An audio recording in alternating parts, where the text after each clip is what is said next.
The joke landed softly, which somehow made it worse. We were seated around my daughter's dining table, plates half finished, candles burning low. It was supposed to be a quiet family dinner. No speeches, no tension, just food, conversation, and the small rituals people cling to when they want to believe everything is fine. Then my daughter's wife tilted her head, smiled, and said, "Does that thing come with subtitles, or do we just repeat everything louder for you?" She laughed first. My wife didn't. She sat very still, hands folded in her lap, eyes lowered for just a second too long. The hearing aid behind her ear caught the light when she shifted. She didn't reach for it, didn't adjust it, didn't explain. She had worn it for years. It wasn't new, it wasn't hidden. It was simply part of her, like the wedding band on her finger or the slight stiffness in her walk. My daughter let out a short breath and waved her hand. "It's just a joke," she said. "You're too sensitive. I am 66 years old. I've learned that the moment someone calls cruelty a joke, the conversation is already over. Before I tell you what happened next, subscribe the channel and let me know in the comments where are you watching from. It helps more than you know." I looked at my wife. She met my eyes and gave me the smallest shake of her head, a signal we'd developed over decades. Not here, not now. So I said nothing. That seemed to embolden my daughter's wife. "Well," she continued, pushing her chair back slightly, "I mean, it must be exhausting. Always repeating things. We should get you one of those bigger ones, right?" My wife smiled politely. The kind of smile women learn when dignity is the only shield left. No one else spoke. The clink of silverware sounded louder than it should have. Somewhere in the house, a dishwasher beeped, finished with its cycle. Life continuing, indifferent. I felt something settle in my chest. Not anger, not surprise, recognition. We finished dinner shortly after that. No dessert, no lingering conversation. My daughter hugged us both at the door. She didn't apologize. She didn't mention what had been said. As we stepped outside, my wife slipped her arm through mine. "Let it go," she said quietly. "It's not worth it." She had always been the stronger one. The drive home was silent. Streetlights passed in steady rhythm, reflected faintly in the windshield. At one point, I reached over and rested my hand on hers. "You didn't deserve that," I said. She shrugged. People say things when they feel safe. That word again. Safe. That night, I didn't sleep much. Not because I was upset, but because my mind kept circling something I hadn't wanted to name. Disrespect doesn't appear out of nowhere, it grows where it's allowed. The next morning, my phone buzzed with a message from my daughter. "She didn't mean it like that," she wrote. "Please don't make this a big thing." I read it twice. Then I set the phone down. I wasn't planning to make anything big. I was planning to make something clear. Over coffee, I opened a folder I hadn't touched in years, not because I needed to remember what was inside, but because I wanted to confirm what I already knew. Documents, agreements, deeds. Things signed quietly back when help was needed and gratitude came easily. I thought about that dining table, the house, the way my daughter's wife spoke like she owned the room, like she owned everything. People don't mock what they think has power, they mock what they think is dependent, and dependency, I had learned, is often an illusion built on assumptions. By noon, I had made 2 calls. Neither of them went to my daughter. The first went to someone who still answered when I called, no matter how much time had passed. The second went to someone who had a copy of every document that mattered. I didn't raise my voice. I didn't demand apologies. I simply asked questions. And the answers confirmed what I suspected. That dinner hadn't just revealed a lack of kindness. It had revealed a misunderstanding about who was standing on whose ground. By the end of that day, I realized the joke wasn't the real problem. It was what they believed they could get away with and why. The misunderstanding wasn't loud. It didn't announce itself with raised voices or slammed doors. It lived quietly, tucked into assumptions people had stopped questioning years ago. That afternoon, after the calls were made, I sat at the same kitchen table my wife and I had shared for decades. She was reading by the window, the afternoon light resting gently on her face. The hearing aid was still there, visible, unapologetic. She looked up. "You're thinking again?" she said. "I am," I replied. She didn't ask why. She already knew. We had built a life on small, steady decisions, nothing flashy, nothing loud. When our daughter came to us years earlier full of plans and urgency, we had helped the way parents do when they still believe support will be remembered. The house she lived in now hadn't always belonged to her, not entirely. At the time, she and her partner needed help securing it. Credit issues, timing problems, temporary arrangements, temporary. That word does dangerous work when people stop revisiting it. My phone rang just after lunch. My daughter. "Dad," she said, already tense. "She's upset. She feels like you're holding a grudge." I closed my eyes briefly. "About what?" "You know what," she said. "The dinner." "I know what was said," I replied. "I also know what wasn't." Silence. "She didn't mean to hurt Mom," my daughter added. "She jokes like that." "That wasn't a joke," I said. "It was a test." My daughter sighed. "You're overthinking this." "No," I said calmly. "I've been underthinking it for too long." She changed tactics. "So what are you going to do? Stop coming over? Make things awkward?" "I'm going to do nothing," I replied. For now, that seemed to unsettle her more than anger would have. The next day, the second call returned my message. We spoke quietly, efficiently. No emotion, just clarity. Dates, conditions, signatures. "You're still listed," he confirmed. "I thought so," I said. That evening, my wife set 2 cups of tea on the table and sat across from me. "Whatever you're doing," she said gently, "don't do it for me." I met her eyes. "I'm doing it because of you," I said. "Not in spite of you." She smiled faintly. "Then do it the right way." I always had. The following days were uneventful on the surface. No confrontations, no apologies, just a subtle shift in tone. Messages from my daughter became shorter, less familiar. Then came the invitation. A casual text. Another dinner, like nothing had happened. I showed my wife. She, read it, then handed the phone back. "You don't have to go," she said. "I know," I replied, "but I will." Not to argue, to observe. At the table again, the mood was forced. Laughter arrived too quickly. Compliments were overdone. My daughter's wife avoided looking at my wife entirely. Halfway through the meal, she finally spoke. "I hope there are no hard feelings," she said, lifting her glass. My wife nodded politely. I did not. "Hard feelings come from accidents," I said. That wasn't one. The table went quiet. My daughter cleared her throat. "Dad, it's fine," I said. "I just wanted to be clear." We finished the meal shortly after that. As we left, my daughter's wife smiled tightly and said, "See you soon." I didn't correct her. That night I pulled the folder back out, not to admire it, to prepare it. There's a difference between knowing something and being ready to act on it. The first notice went out the next morning, not to them, to the structure they believed was unshakable. By the time they realized something had shifted, it wasn't a conversation anymore. It was a process already in motion. Processes don't announce themselves, they move quietly, the way foundations settle or cracks form before anyone sees them. By the time people notice, the work is already done. The first reaction didn't come from my daughter. It came from someone else entirely. A call, early in the afternoon, a polite voice, careful wording.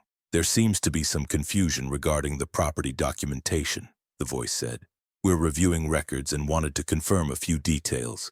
"There's no confusion," I replied, "only assumptions being corrected." A pause. "We weren't aware that certain arrangements were still active." "That's because no one asked," I said. The call ended quickly after that. When my daughter finally called later that evening, her tone had changed. "Did you do something?" she asked. "No," I said. "I remembered something." "That's not funny," she replied. "It wasn't meant to be." She exhaled sharply. "They're saying the house paperwork isn't as clean as we thought." "We?" I asked, another pause. "I thought this was done," she said. "Years ago. It was deferred," I replied. "Not resolved." Her voice softened. "Why didn't you say anything before?" I looked across the room at my wife, seated quietly, folding laundry with steady hands. "Because no one needed reminding," I said. "Until now." The next morning, my daughter's wife called for the first time since the dinner. She didn't mention the hearing aid. She didn't mention the joke. She went straight to logistics. "We need to understand what's happening," she said. "There's concern." "Concern about what?" I asked. "Our stability," she replied. "Our future." I nodded, though she couldn't see it. Stability comes from knowing what you're standing on, I said. Not from pretending it's yours. Her voice tightened. Are you threatening us? No, I said calmly. I'm clarifying. That distinction matters. By the end of the week, meetings were being postponed. Advisors were suddenly unavailable. Documents were being requested that hadn't been touched in years.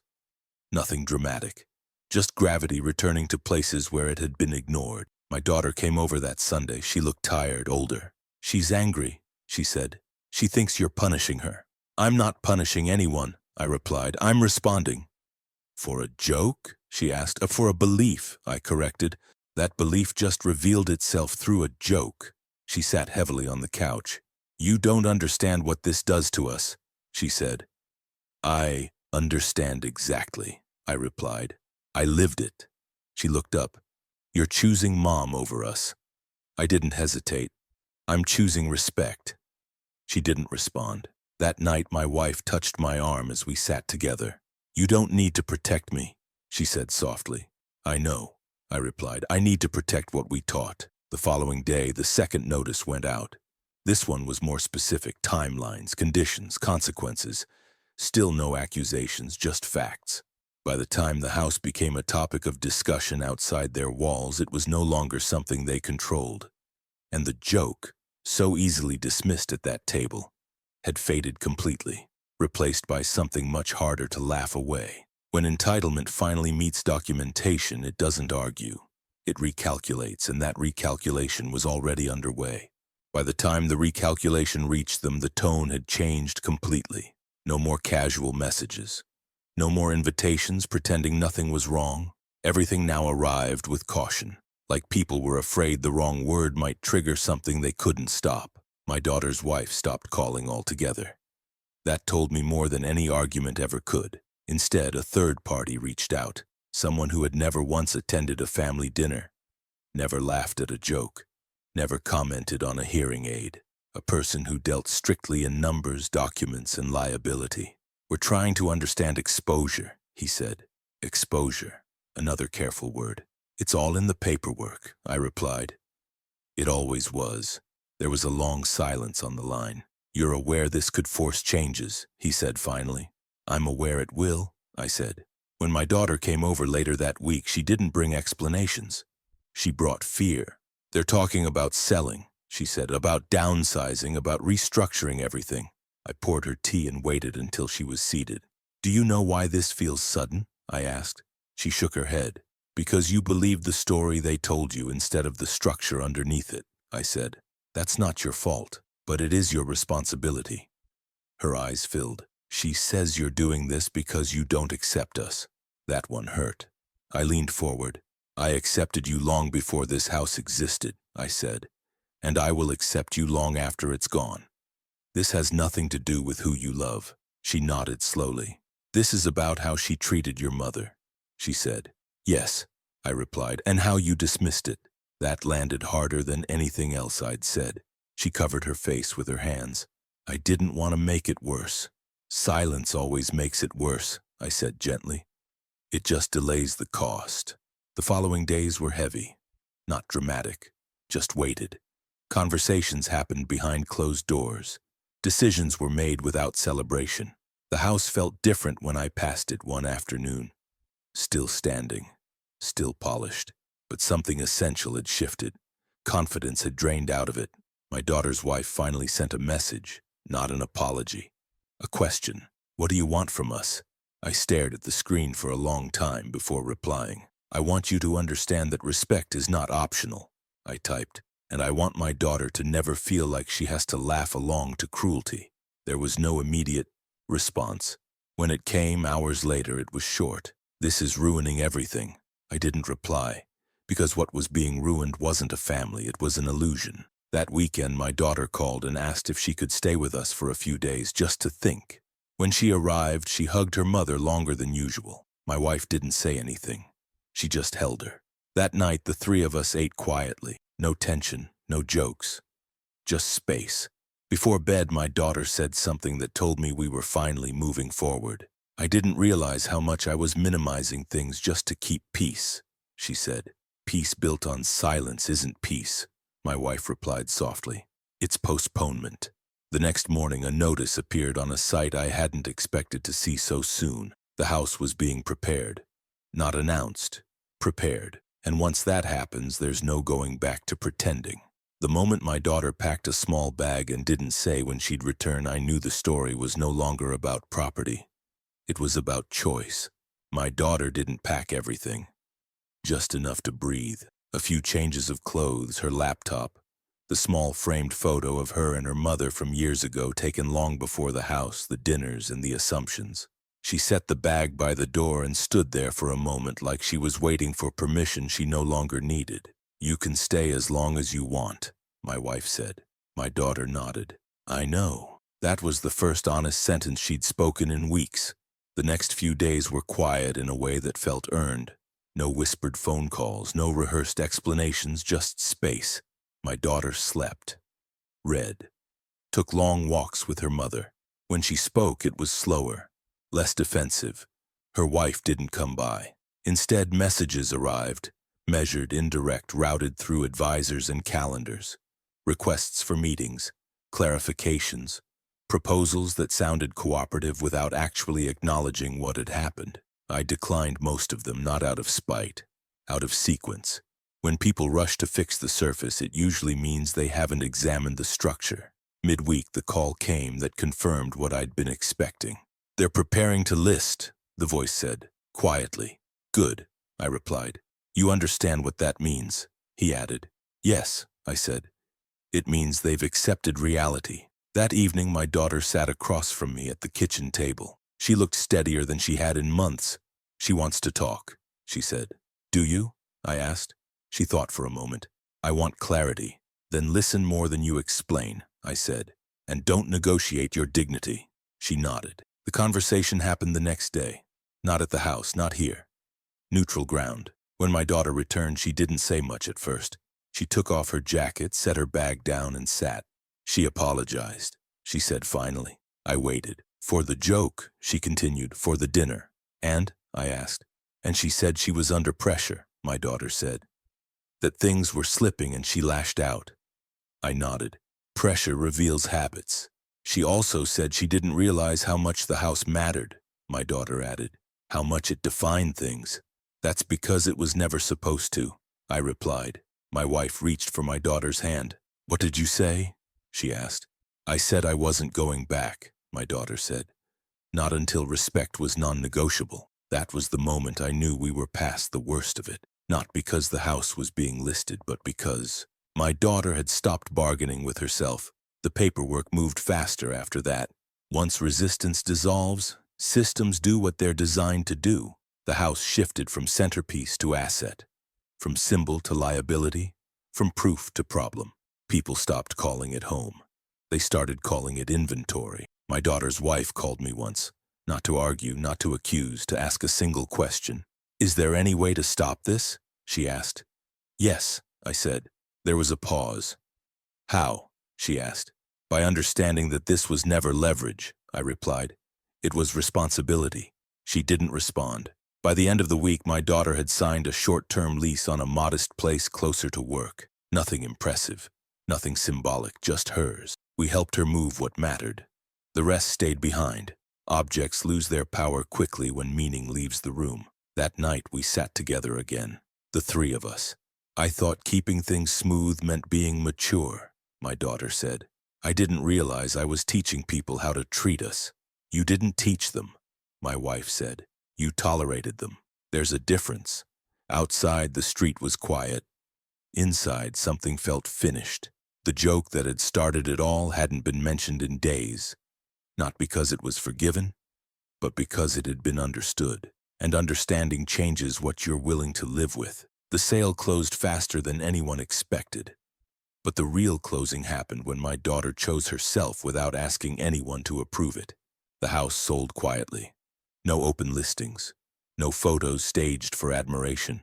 Just signatures, transfers, and the kind of efficiency that appears when emotion is no longer driving the process. By the time the keys changed hands, no one was pretending it had been a home for a while. My daughter didn't go back. Not to pack. Not to reminisce.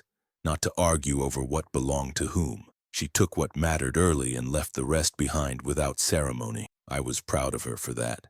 Objects have a way of anchoring people to versions of themselves they've already outgrown. Her wife didn't fight the sale. That told me everything. When the structure that had given her confidence disappeared, so did the performance. What remained was quiet distance, formal messages, and an understanding that leverage had shifted permanently. They separated soon after. Not loudly, not dramatically. Just a decision acknowledged too late to be reversed. My daughter moved fully into her new place within a month. Small, practical, comfortable in the way spaces feel when they're honest. The first time I visited, she apologized for it. I stopped her immediately. "This is yours," I said. "You don't apologize for what you own." She smiled then. Really smiled. Not the careful version she'd worn for years. My wife adjusted to the quiet easily. She always had. The hearing aid was still there, still visible, still part of her. No one commented on it. No one joked. No one needed to. Respect, once restored, doesn't announce itself. It just settles in. One afternoon, my daughter asked me something I hadn't expected. "Why didn't you say anything sooner?" she asked. I thought about it carefully before answering. "Because power only works when it's necessary," I said. And I kept hoping it wouldn't be. She nodded. "I won't do that again," she said. "Ignore things just to keep peace. That's all I ever wanted," I replied. As for the joke, the one that started everything, it never came up again. Not because it was forgiven, but because it no longer mattered. It had done its work. It had revealed a truth that had been waiting patiently underneath years of convenience and silence. People often ask why I didn't confront her directly, why I didn't demand an apology or make a scene. The answer is simple. Dignity doesn't need witnesses, it needs boundaries. Mockery only works when you believe the person being mocked has nowhere to stand. The moment that belief collapses, so does the behavior. I didn't raise my voice. I didn't threaten. I didn't embarrass anyone in return. I just stopped supporting a structure that had forgotten who made it possible in the first place. And in doing so, I gave my daughter something more valuable than a house. I gave her permission. Permission to leave. Permission to expect respect. Permission to stop laughing along. That was enough. And if you've been listening this far, subscribe to the channel and let me know in the comments what time it is where you're watching from. It helps more than you know.